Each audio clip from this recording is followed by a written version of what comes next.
ajouter des animations sur ton site. Salut, j'espère que tu vas bien. Je suis Coralie, experte WordPress et développeuse web.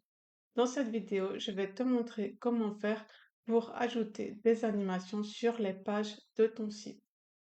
Donc, tout d'abord, si tu n'as pas encore Elementor, je t'invite à l'installer et à l'activer car nous allons l'utiliser.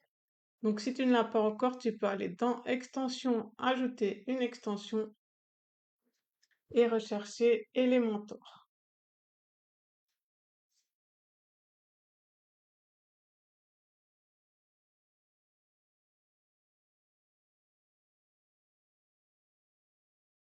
Donc, il s'agit de cette extension.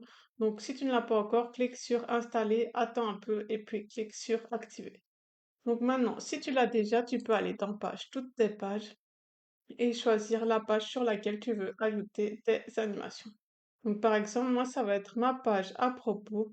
Donc, je vais faire Modifier avec Elementor. Donc, voici ma page à propos actuelle.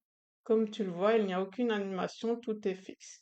Donc là, on va voir comment faire pour que le texte, les images, etc. puissent se déplacer, qu'il y ait un peu des effets de mouvement sur cette page. Donc voici ma page. Donc sur chaque page, tu peux sélectionner soit des blocs entiers. Par exemple, ici, je sélectionne tout le conteneur, soit juste un titre, soit, enfin, sur tous les widgets, donc même sur les images, etc. Tu peux choisir d'ajouter une animation. Donc, par exemple, si je veux ajouter une animation sur tout ce bloc, je vais sélectionner le container, donc il faut bien que tu le vois sélectionné, puis tu peux aller dans Avancer et dans Effet de mouvement, tu peux choisir une animation d'entrée. Donc, dans animation d'entrée, tu vas voir qu'il y en a plein. Donc, je t'invite à les parcourir. Par exemple, Fade in, c'est le faire apparaître petit à petit. Zoom in, en zoom. Bounce in, sliding down. Donc là, toute la section descend. Des trucs un peu plus originaux comme rotate, bounce,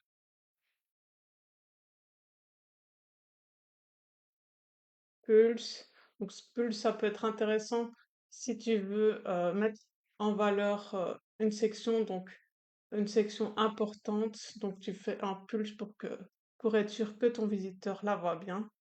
Donc, ça, c'est pour mettre une animation sur toute cette section. Par exemple, je vais laisser pulse juste pour l'exemple. Si je mets pulse, que je retourne sur ma page et que je la recharge, je vois qu'il y a cet effet sur toute cette section. Je peux également choisir de mettre seulement sur un titre. Donc, je vais commencer par enlever cet effet. Donc, je sélectionne et là, je vais mettre aucun. Donc, aucun. Maintenant, je vais mettre simplement sur le titre. Donc, je sélectionne mon titre. Je vais dans Avancer, Effet de mouvement, Animation d'entrée. Et là, tu peux choisir l'animation qui te plaît. Donc, elle va se faire seulement sur le titre cette fois-ci. Tu vois que tu peux également choisir si l'animation doit être lente, normale ou rapide. Et tu peux même mettre une vitesse personnalisée. Donc là, c'est en millisecondes. Donc si je mets 1000, ça sera une seconde par exemple. 5000, ça sera 5 secondes. Donc là, voilà. Donc là, ça prend un délai de 5 secondes. Non, pardon. Donc là, c'était la durée de l'animation, alors que là, c'est le délai. Donc si tu veux, par exemple, si je mets 3 secondes, l'animation se déclenchera 3 secondes après avoir vu cette section. Donc là, 1, 2, 3, et puis il y a l'animation. Donc ça, c'est si tu veux mettre un délai. Et là, c'est donc seulement la vitesse. Donc par exemple, je te conseille de faire un choix que tu harmonises sur tout ton site. Donc, par exemple, ici, j'ai mis un fading down lent sur mon titre. Je t'invite à l'appliquer sur tous tes H2, par exemple. Donc là, je l'ai mis sur celui-ci. Donc, je vais également le mettre sur les autres. Donc, je vais dans Avancer, Effet de mouvement, Animation, Fading down, lent. Ok. Pareil ici.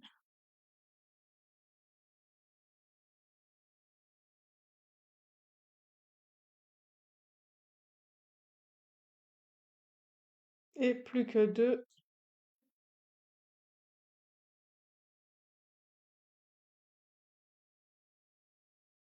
Donc que tu choisisses de le mettre sur tes titres ou n'importe tes boutons, ce que tu veux, moi je trouve ça mieux que ce soit harmonieux sur le site, sauf si bien sûr c'est pour mettre quelque chose en évidence.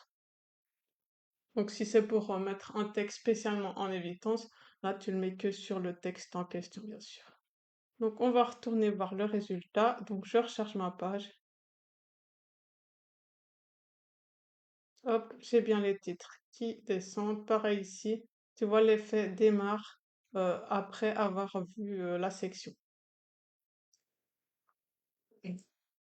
Donc sur les images, c'est pareil, tu peux aller dans avancer, effet de mouvement.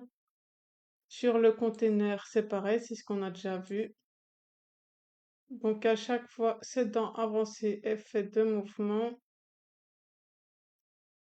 Ici, par exemple, ce que je peux faire, c'est faire venir cette valeur-ci de la gauche vers la droite et celle-ci de la droite vers la gauche. Donc on va encore faire cette petite animation et puis je te laisserai faire toutes celles que tu as envie, mais je te déconseille de surcharger et d'en mettre trop. Donc là, je sélectionne bien ce container-ci, je vais dans avancer, effet de mouvement, donc je mets slide in left et comme ça, ceci viendra de la gauche vers la droite. Je vais mettre lent et pour celle-ci, je vais mettre un effet, mais l'effet inverse.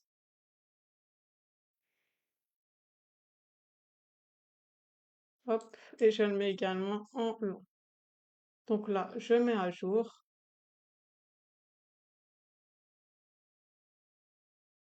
Je recharge ma page. Donc j'ai bien mes animations.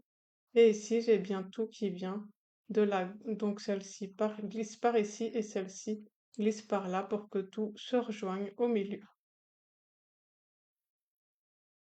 Donc, comme je te le disais, si tu as un bouton ou un texte sur lequel tu peux insister, tu peux également mettre une animation plus particulière. Par exemple, je vais te montrer sur ce bouton-ci.